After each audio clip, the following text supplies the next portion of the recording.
The Frenchest of French people always put some Nutella on their French toast, also known as pain perdu. But Nutella is full of sugar that makes you, so you will grab your nut sack and empty it on an oven tray. You will also need the nut sack of a consenting relative. Make sure your nut is spread all over the surface, and you will then toast your nuts on 165 for 20 minutes. Once your nuts have cooled down, you will put them in the blender, and you will then smash them with multiple very slow strokes like this. You have to make sure to go easy at the beginning. It will become easier after a little foreplay. For now, you have to use a little bit of elbow grease to unclog the sides to make sure that it keeps mixing. As you can see, it will become more and more wet as you keep going. You will keep going until it's flowing like a river. At this point, you can pull out and let your blender cool. I will then insert half an egg of raw cane sugar straight from the cane titties, along with half a tamagotchi of raw honey straight from the bee's titties. It should be so raw that you still have bee's wings in it. Mix it very well. And shit, I thought putting honey on my nuts would make them softer. I have creamed the honey now. I need to insert more fat. You will then add 4 quail eggs of black cocoa, along with some chocolate darker than under the bed. Melt it very well and introduce it into your mixture.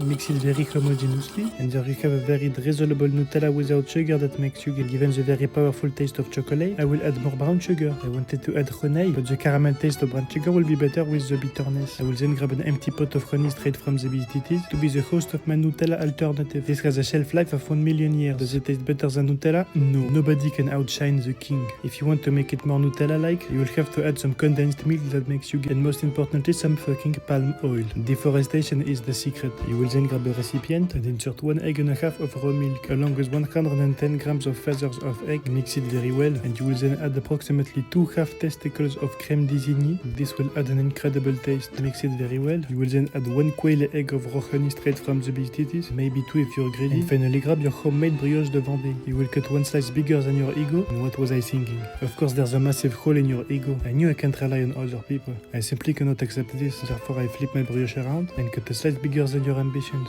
And look at it. This is the most beautiful slice I've seen in 2025. Oh no, what did I just see? Anyway, you will dip your slice in the mixture. You can also baste it to make sure that some liquid goes inside of it, as gravity will be pulling the liquids down into it. You can then leave it to absorb for 10 minutes, flip it around and repeat. My worst nightmare is going to a restaurant and getting a pain perdu that's fucking dry in the middle. It has to be moist as fuck. Melt some raw butter into the pan, spread it all over, and you can push the fat into the middle of the pan to put your pain perdu on it. Flip it around after 2 to 3 minutes. There you have a beautiful crust. Repeat for the other side, and do not burn it, you have come such a long way. Grab an Instagrammable plate, put your pain perdu on it, and there it is, your pain perdu. Because you are French, you are obligated to drizzle some Nutella into it. The drizzleability of my Nutella is amazing. Check this out. As I said earlier, it's supposed to be very moist in the middle. You can go to jail if your pain perdu is dry in the middle. Now listen to the sound it makes when I bite into it.